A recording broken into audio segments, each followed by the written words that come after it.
I'm J. Lenora Bressler, and welcome to the May 26, 2018 edition of the Bible, Delight in the Details.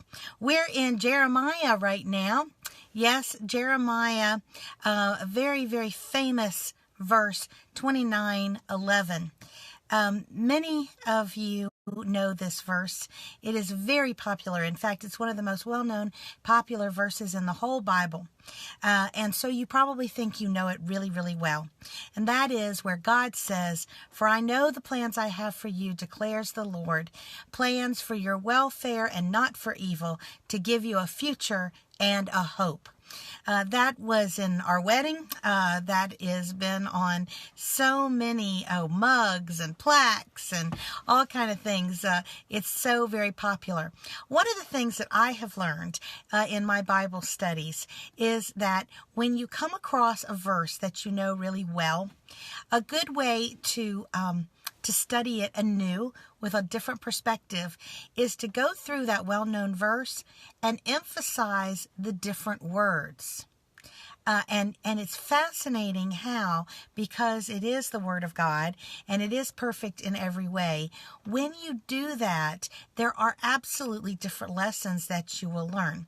All of them are compatible and consistent with one another, but there are differences in perspective and in just what they're actually saying.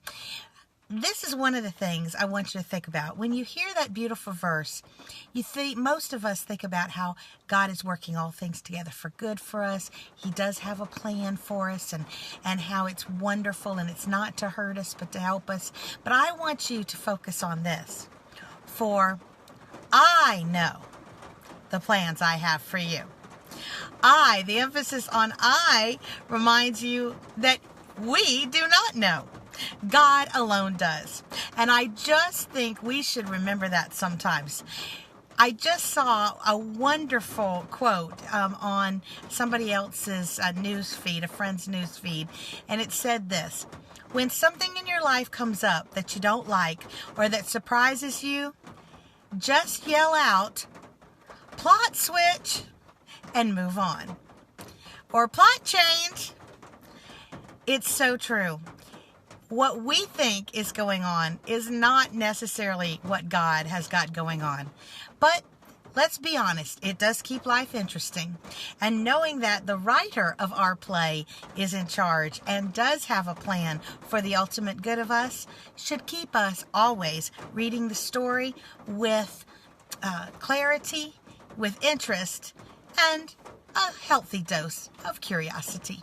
I'm J. Lenora Bressler. Visit me on the next edition of the Bible, Delight in the Details. Have a great and interesting day.